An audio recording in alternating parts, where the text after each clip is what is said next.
is going on, everybody? Welcome back to Chuds BBQ. My name is Bradley Robinson, and today I'm going to show you how I made this. Beautiful, delicious, smoky, barky, juicy, tender, amazing, deboned, rolled up and smoked beef dino short ribs. Coming up.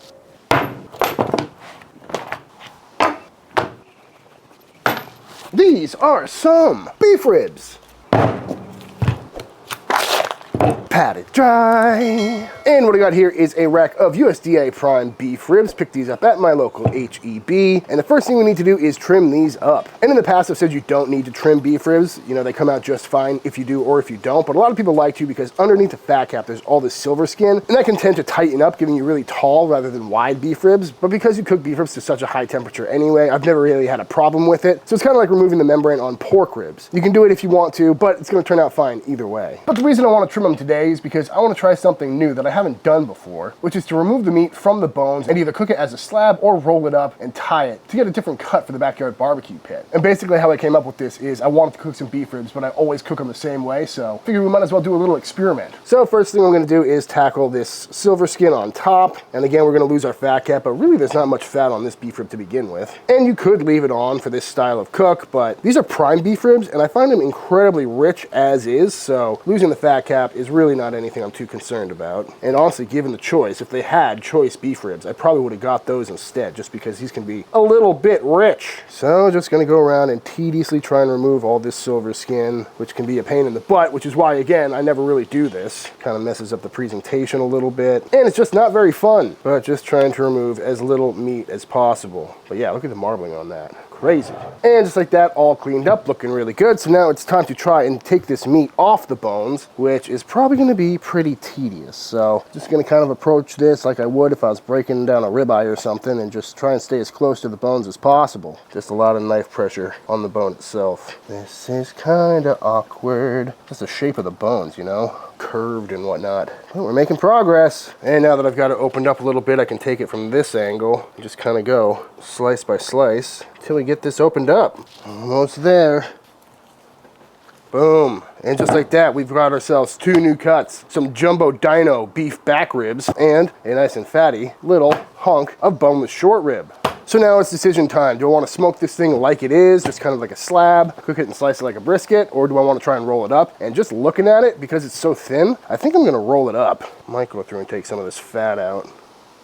Square it up a little bit, because there is a lot of fat in here. No wonder these things are so rich. It is interesting to open up a rack of ribs and actually see what it looks like. A lot of fat near the bones, but I think I'm going to roll it up just like this. Nice and tight. The long way. Yeah. Nice beef rib log. That looks pretty cool, but first, we gotta get it seasoned up. And when it comes to seasoning this thing, I am gonna put a little bit of seasoning on the inside, but I'm not gonna use a rub because when we roll it up and slice it, I don't like the look of all the black pepper in there. So I'm just gonna hit it with some seasoned salt. Sneak peek, coming soon. And we're just gonna get a nice little dusting on the inside. Make sure it's seasoned throughout, add a little extra flavor. Beautiful. And then we're gonna go ahead and roll it up nice and tight. Beautiful. Then I'm gonna grab some butcher's twine. Come on underneath here, come up and tie it off, again, nice and tight. Loop it around twice, the old butcher's knot. Now tie it off one more time, and there we go. So now I'm gonna take a loop, whoop, go underneath, come a couple inches this way, and do the same thing, tighten it up, and just keep repeating that process. But of course, you could always just use individual strings if you don't wanna do the traditional truss here. But it's kind of fun, and it looks good. Couple more. And so far, I'm pretty happy with how this is looking. Nice fatty cut of meat, tied up all nice. And there we go. Snip off the excess. And now I'm just gonna tie a knot at the end here so it doesn't come undone. Beautiful. Snip the tip, both tips. Nice beef rib deboned log. I think they should cook up pretty well, right? But to continue our seasoning process, I'm gonna go on with some good old-fashioned Chuds BBQ SPG, my go-to rub for beef, and just get a nice heavy coating all the way around. And again, this is a really pepper-heavy rub, so we can go pretty heavily without over-salting it, which is why I'm not too worried about the seasoned salt. And just get all the sides, come on. Roll it around. Gonna get the edges as well. Just trying to build up a good bark, you know what I mean? Beautiful, that's looking pretty good to me. Let's go ahead and fire up the pit. Actually, before we do that, might as well throw some rub on these bad boys too. Not sure how much meat we're gonna get off of them, but at the very least, we can make a good smoky bone stock out of it. All right, there we go. Now, let's fire up the pit.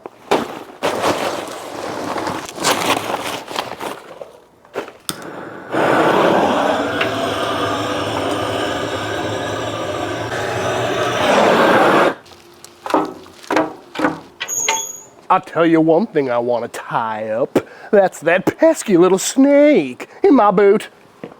And on the pit we go. Just gonna go on right where I'd normally put a beef rib or something like that, rack of ribs, brisket. Bones, however, are probably gonna go a little bit closer, just to cook a little bit hotter and faster, but I'm gonna rock this pit probably around 275, 300 for a couple hours, get some good smoke flavor on it, build up the bark, and we'll check back in a little bit. This video is brought to you by South Chicago Packing.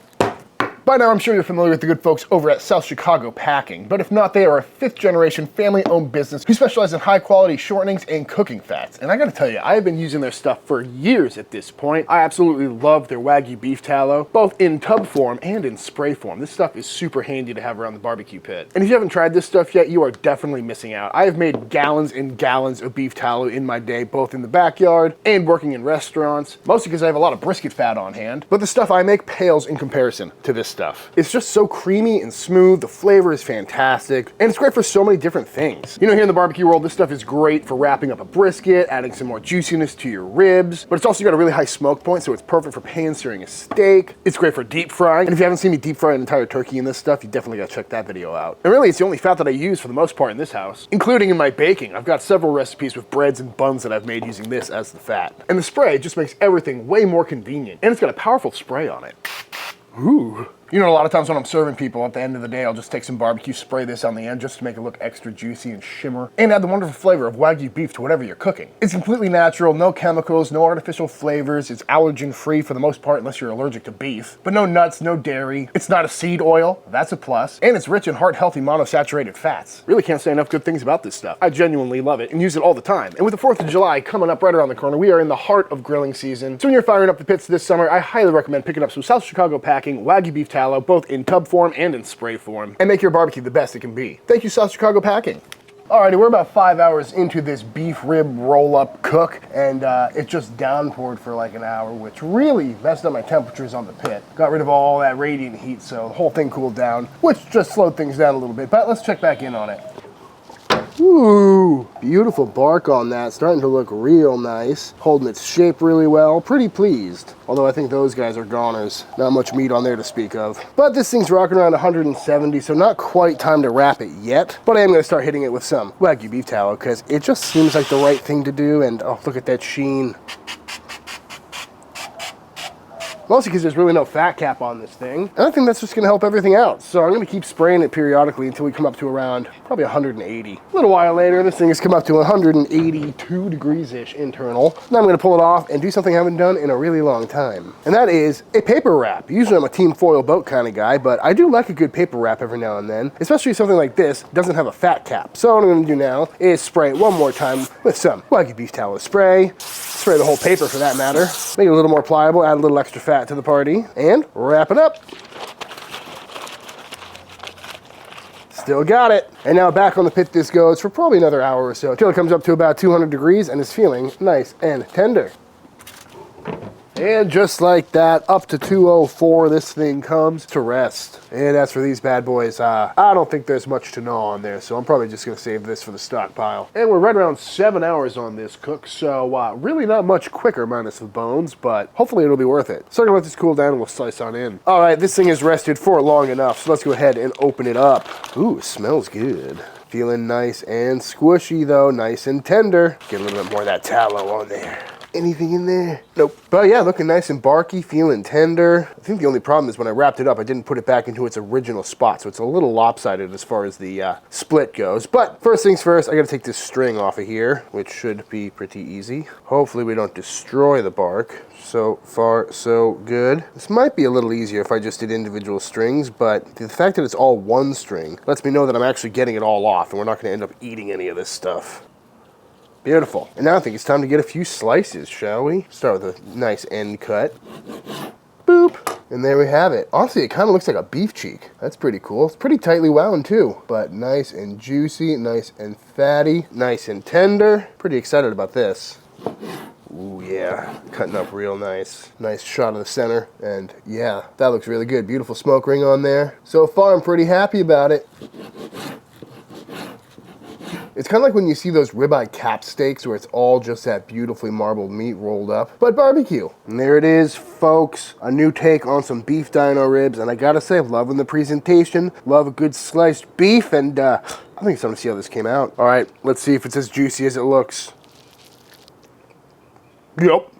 So tender, so smoky. Damn, that is good. Perfectly seasoned too. But look at that, it's like all fatty brisket. No.